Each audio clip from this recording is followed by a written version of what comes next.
As well as words, we need deeds. God said, I want to see a mighty flood of justice, an endless river of righteous living. The truth is that the world is a mess and God wants us to do something about it.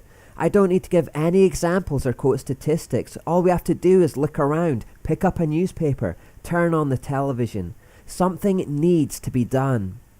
The things we do to make an impact on the world can be so wide-ranging that it's a whole other series in itself. And indeed, one of the next phases of the Fuel Project will be to produce a series of videos called Kindling, and these will be designed to ignite Christian activism in our local communities through these New Testament-style small groups. Truly, we can be extravagant with love in countless innovative, fun and practical ways, and the Kindling videos will aim to inspire the church in these things, and I'm personally very excited about the prospect of seeing the church in action like this.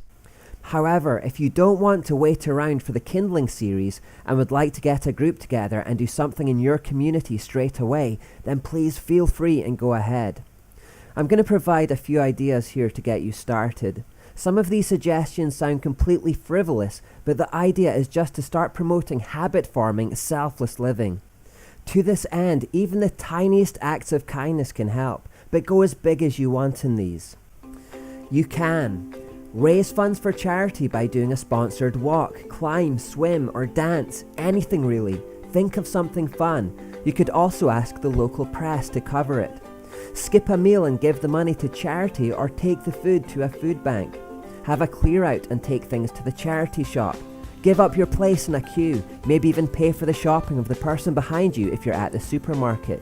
Do chores or run errands for people in your neighbourhood. For example, offer to wash their car or to cut their grass. Do it as a group. Do a neighbourhood cleanup. Wear something that lets people know that you're a Christian group so that passing cars and pedestrians can see what's going on. Be prepared to witness to anyone who stops to chat. Do the tract drop game, where you each compete to leave tracts in the most innovative and daring places. For example, inside copies of The Origin of Species or The God Delusion in bookstores, left with tips at restaurants, inside wallets in department stores, etc. Take photos each time you do this. This is a fun way of getting the gospel out. Bake things and then take them out to the community. Give them away free of charge. Have a no TV evening and play board games instead, either with your family or with your group. Find buy one get one free vouchers and give the free one away. Live on £1.40 a day. A lot of people in the world live on only this amount. Put yourself in their shoes, then pray about it and consider giving money to help these people. Walk around the neighbourhood together and pray about what you see, whether it be good things or bad things. If you can practically do something about the problems you see, then work out a plan to meet the needs. Go through the newspaper and pray about the articles you see. Again, look for ways to help practically with any local issues. Savor experiences together. In other words, learn thankfulness. Go for a hike, play sports together, enjoy your group's company. Give a homemade gift to someone, babysit for friends, give blood, plant flowers somewhere to be seen, or trees.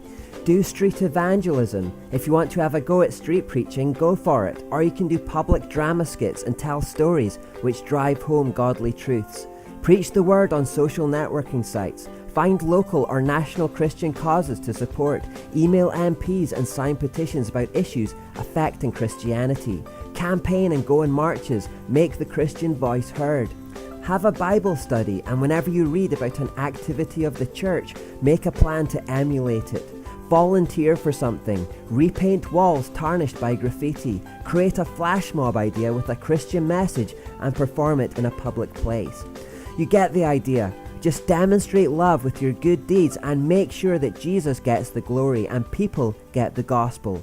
This is very important. There's a quote going around Christian circles which says, "Preach the gospel always and if necessary use words."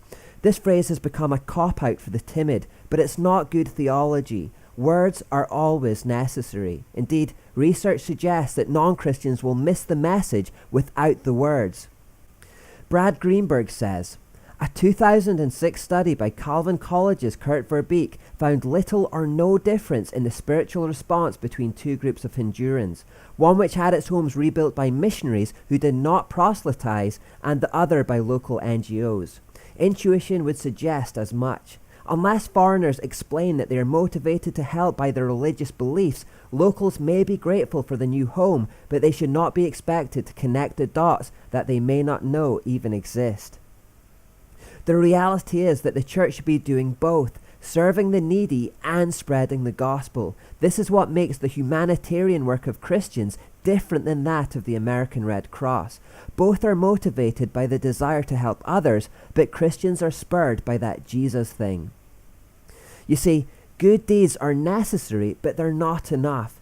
Justice will put food in mouths and clothes on backs and meet earthly needs, but that's no more than what the people will get from Greenpeace. What people need even more is the grace that heals hearts, liberates minds, and which leads to everlasting life.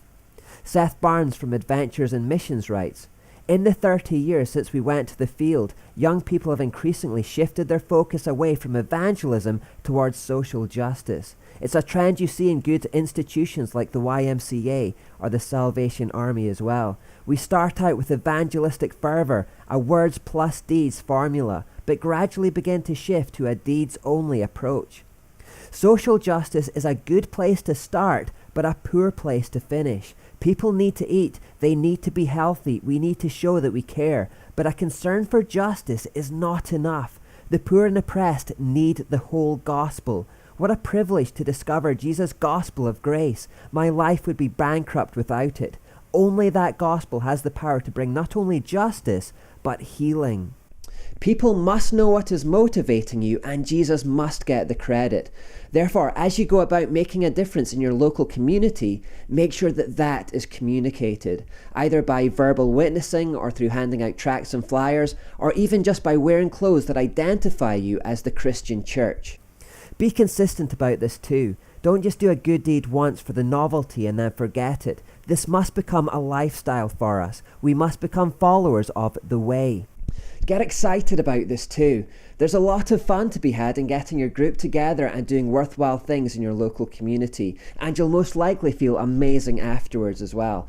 That sense of being able to put your head down on your pillow at night, knowing that you made an impact in the world and changed eternities, can get addictive. As Martin Luther King Jr. said, "Everybody can be great because anybody can serve. You don't have to have a college degree to serve. You don't have to make your subject and verb agree to serve. You only need a heart full of grace, a soul generated by love." This has just been a cursory glance at the ways that we can reach the world through our words and deeds, but we'll be expanding on ideas in the forthcoming Kindling series. In the meantime, have a brainstorming session with your group and come up with creative ideas of your own. And in doing so, encourage individuals to flourish with their gifts. Everybody has something to contribute.